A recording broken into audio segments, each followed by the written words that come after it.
পূজা, কত বাবা, বড়মা?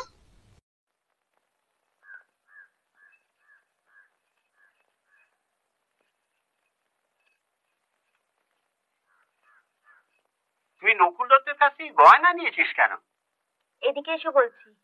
সবাই এখানে রয়েছে, যা বলার সবাইকার সামনে বল। চুপ করে থাকলে চলবে না, বল। ময়নাদের চিঠিটা তোমাদের বিছানার তলাতে। তাহলে ময়নার চিঠিটা তুই সরিয়েছিলি? হ্যাঁ, ছোটবেলা থেকে লেখাপড়া শিখিনি, তাই ময়নাদের চিঠিতে কি লিখেছে জানবার জন্য চিঠিটা নিয়ে ঘটক মশাইয়ের কাছে গিয়েছিলাম। উনি পুরো চিঠিটা আবার পড়ে শোনালেন। কত দুঃখ নিয়ে ময়নাদি লিখেছিল বলতো।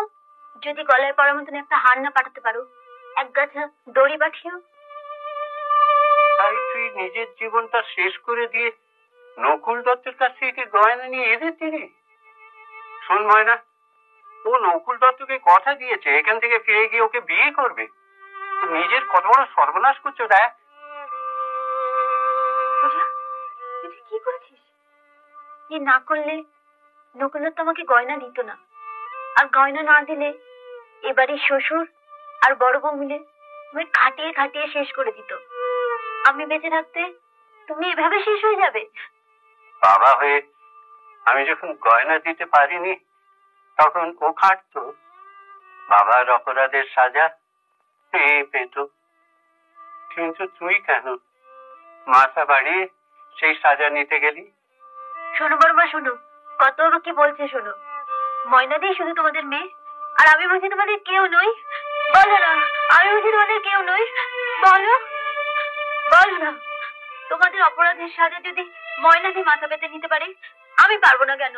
আমি ঝিয়ের মেয়ে, তাই বলো না।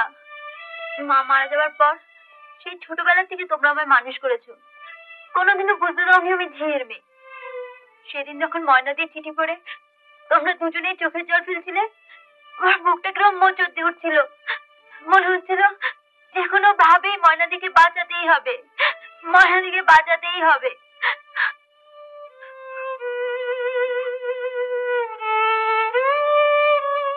বাবা, আমি কথা দিচ্ছি, আপনারা যা বলবেন আমি তাই করব। দিন রাত 24 ঘন্টা খাটবো।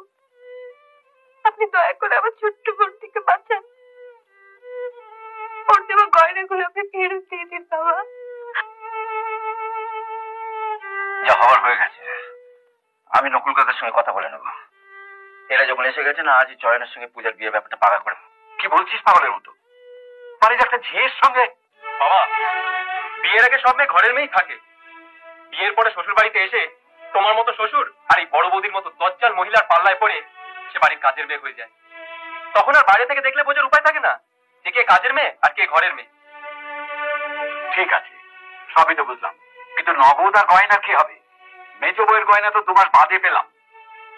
পূজার বিয়ের গয়না তুমি বিয়ের দিনই পাবে। আমি কিন্তু একটা গয়নাও দিতে পারবো না বলে দিলাম। যা, গয়নাগুলো জলে ভিজিয়ে রোজ 1 গ্লাস করে সোনা ভেজানো জল খাও। গয়না শুধু তোমার একারই আছে, তোমার বাপ দুনিয়ার সব গয়না কিনে রেখে দিয়েছে, পৃথিবীতে কোথাও গয়না পাওয়া যাচ্ছে না। আর নগদের কি হবে? আজ ব্যাংক বন্ধ, কালই আমি নগদ তোমাকে 25,000 টাকা তুলে দেবো, মেজ বউ থেকে 5,000 টাকা বেশি। খুশি তো? আমি বলছিলাম কি, না না, আপনি চিন্তা করবেন না, আমি পূজার দাদা। দেনা পাওনার ব্যাপারে আমি পাত্রের বাবা নিবারণ চক্রবর্তীর সঙ্গে কথা বলে নেব। আপনারা মিথ্যেই জলঘোলা করছেন দাদা। আমি আপনার ভাইকে বিয়ে করতে পারবো না। পারবে না? নকুল দত্ত সম্পর্কে আপনারা যাই ভাবুন, উনি আমার কাছে দেবতার মতো। উনি আমার মতন একটা ঝিয়ের একটা কথাতেই বিশ্বাস করে 10 ভরি গয়না আমার হাতে তুলে দিয়েছেন। ওনাকে আমি ঠকাতে পারবো না। পৃথিবীর সব সুখ এনে দিলেও আমি নকুল দত্তকে ছাড়া কাউকে বিয়ে করবো না। তোর কি মাথা খারাপ হয়ে গেল আমার একটা বুড়োর জন্য?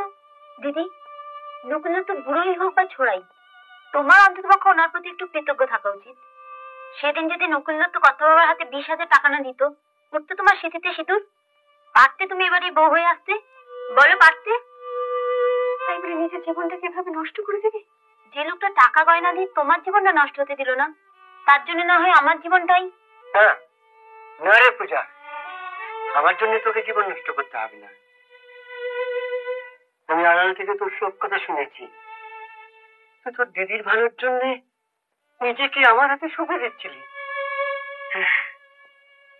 এত বড় আত্মত্যাগ, এর মূল্য শহর না দেখ, গায়ের এই পুরোটা দেবে।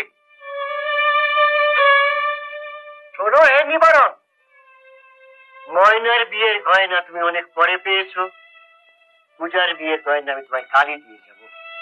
বলো তো কত গয়না চাই তোমার? আচ্ছা শোনো শোনো শোনো শোনো শোনো, তোমার ঘরে বড় বৌমার মতন ওই রকম একজন অলক্ষী থাকলেও আশা করি লক্ষ্মীর আসনে ছোটখাটো একটা মূর্তি বসানো আছে। কি আছে তো নাকি? তাহলে তুমি একটা কাজ করো, তুমি কাল একটা দাঁড়ি পাল্লা নিয়ে রেখো।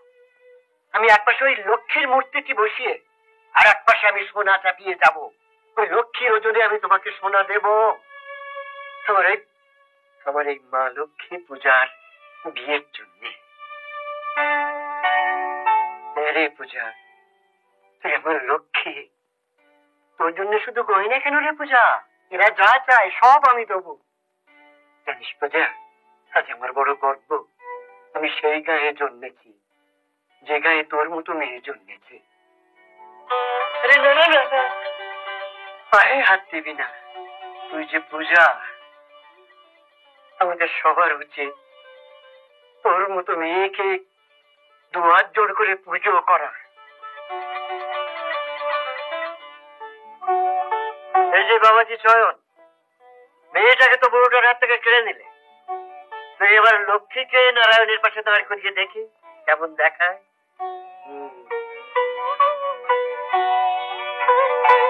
বাহ,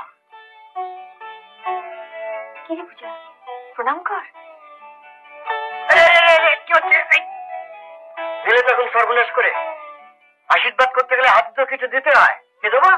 তুমি আশীর্বাদ করেছো, তাই যথেষ্ট, তোমাকে কিছু দিতে হবে না। তাই তাই এবার হয় না।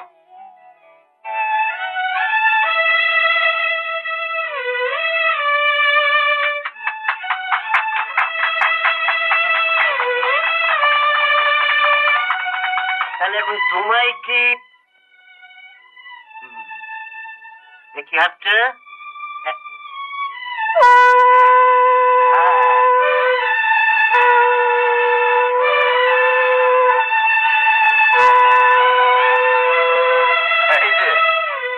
গয়না দিতে হবে না, কমসে কম উলু দাও, এতে তো পয়সা লাগে না।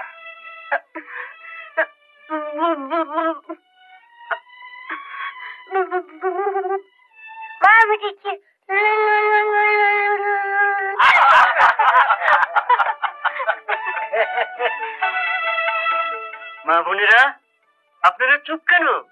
একটু উলু দিন। আর ভাইয়েরা হাততালি দাও। এরকম আরো অনেক সিনেমা দেখতে হলে ডাউনলোড করুন ক্লিক অ্যাপ।